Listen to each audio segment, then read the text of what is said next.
안녕하세요. 놀라운 논란의 미스터 논란입니다. 대한민국 대표팀이 출전한 아시안컵의 소식에 대해서 전해드리도록 하겠습니다. 일본과 베트남의 경기가 있었죠. 당연히 일본이 이길 것이다 라는 이야기가 있었는데 막상 뚜껑을 까보니까 베트남이 꽤 좋은 경기를 보여줬습니다. 특히 경기 한순간에는 이기는 게 아닌가 싶은 생각이 들 정도로 이 트리시에 감독이 굉장히 잘 준비한 모습을 보여줬는데, 그런데 이번 아시안컵 역시 일본은 강팀은 강팀이었습니다. 이번 경기 주요 내용들 그리고 외신 반응 바로 들어가 보시죠.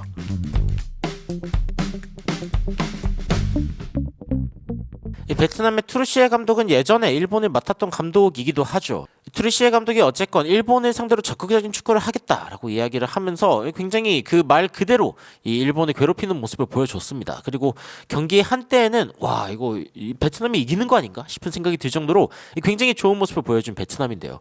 일단 베트남은 기본적으로 일본을 상대로 좋은 수비를 보여주기도 했지만 기본적으로 공격적으로 그리고 적극적으로 나서는 모습을 보여줬습니다. 물론 첫 골은 아쉽게도 이제 일본 쪽에서 나왔습니다. 일본의 코너킥 상황이었는데 여러 번의 슈팅 끝에 타쿠미 미나미노가 결국에는 골을 넣었다라고 이야기가 나왔는데, 이 경기 상황 살펴보면은 문전 혼전 상황에서 이 첫 번째 슈팅이 터지고 이게 골키퍼 맞고 나온 상황에서 결국에는 미나미노가 마무리를 하면서 첫 번째 골이 터진 것입니다. 그런데 베트남의 반격이 여기서 시작됩니다. 두 번째 골은 바로 베트남의 골이었는데 베트남이 굉장히 아름다운 골을 넣었다라고 이야기가 나왔습니다. 응우엔 딤 박의 골이었는데 수즈키 상대 키퍼인 지온 수즈키를 스피치레스 굉장히 말없게 만들어버렸다라고 이야기를 했습니다. 어떤 장면인지 보신 분들은 이제 공감하실 텐데, 일단 베트남의 코너킥 상황이었고 가까운 쪽 골대를 노리는 모습을 보여줬습니다. 가까운 쪽 골대에서 응우엔 딤 박 선수의 머리 옆 통수를 맞고 뒤쪽으로 공이 흐릅니다. 근데 이게 아주 아름다운 아크를 그리면서 반대쪽 골대의 이 코너로 들어가 버리는 굉장히 놀라운 골이 되어버렸습니다. 그래가지고 이제 1대1로 동점을 만들어냈고, 그런데 베트남은 이 골이 우연이 아니라는 것을 증명이라도 하려는 것처럼 두 번째 골까지 만들어내는데 성공했습니다.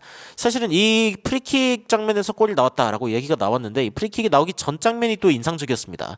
베트남이 공을 뺏어내가지고 빠르게 역습을 진행하는 장면인데, 그런데 일본이 이를 거칠게 막아내려고 하다 보니까 결국에는 옐로 카드까지 받고 프리킥을 내줬죠. 프리킥을 내준 상황에서 굉장히 정석적으로 반대쪽으로 이제 패스를 줬고, 이 패스가 이 스트라이커가 있는 반대쪽으로 떨어지면서 결국에는 마무리까지 이어진 겁니다. 사실은 바로 앞에 이 공을 떨궈줬을 때 이 골키퍼가 사실 쳐낼 수 있는 위치에 있기는 했거든요. 실제로 건들기도 했고.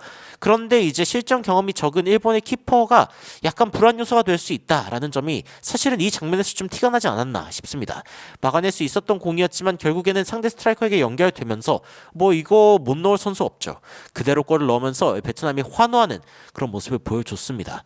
그래가지고 2대1로 앞서가는 베트남, 야 이거는 진짜 대단하다라고 이야기가 나오고 있고, 역시 일본의 골키퍼 불안 요소가 있구나 싶었는데 강팀은 강팀입니다. 이 경기가 끝나기 전에, 사실은 전반전이 끝나기도 전에 일본이 동점골을 넣습니다. 동점골을 넣었고 어떻게 넣었냐라고 하면은 굉장히 좋은 찔러주는 패스에 미나미노가 결을 그대로 살려가지고 슈팅을 했는데, 이게 마치 마지막 패스처럼 아주 정교하게 들어가면서 결국에는 베트남의 골망을 흔들게 됩니다. 그래가지고 미나미노가 바로 골을 2개나 기록하는 그런 모습을 보여주었고, 그리고 이제 전반전이 끝나기 전에 추가 시간이죠. 일본이 심지어 역전골까지 기록합니다. 나카무라 선수의 골이었는데 약간 손흥민인 줄 알았어요. 이 손흥민존이죠 여기.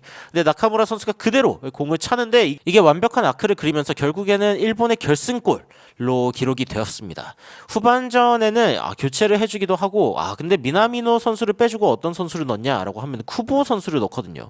후반전 20분 남은 상황에서 이제 베트남이 기세를 끌어올려가지고 골을 넣으려고 했지만 결국에 골은 일본 쪽에서 터졌습니다. 우에다 선수가 골을 넣게 된 것인데, 85분 상황 중원에서 찔러 넣어주는 패스로 이제 상대방의 좁은 구역을 공략하던 일본은 결국에는 문전까지 공을 전달하는 데 성공하는데, 이 상황에서 공을 잡은 우에다가 그대로 방향을 틀어가지고 슈팅을 할 수 있는 각도를 만듭니다. 그래가지고 그대로 슈팅을 하면서 결국에는 4대2 일본의 쐐기골까지 기록하게 되었습니다.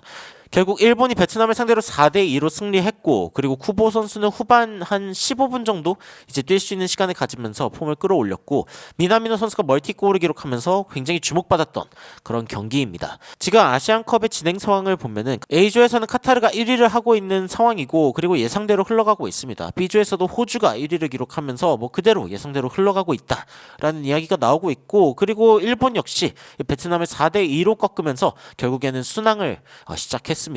이제 대한민국 대표팀 지켜봐야죠. 내일 8시 반 경기 바레인과의 경기가 남아있는데, 그런데 오늘 경기를 보면은 확실히 강팀은 강팀이다. 이 변수가 있다 하더라도 대처하는 능력이 있다라는 것이 보인 경기였거든요. 과연 대한민국은 이 바레인을 상대로 어떤 경기를 보여줄지 기대하는 마음으로 지켜보도록 하겠습니다. 더욱 빠르고 정확한 소식으로 여러분들을 찾아뵙도록 하겠습니다. 이상 놀라운 논란 미스터 논란이었습니다. 시청해주셔서 감사합니다.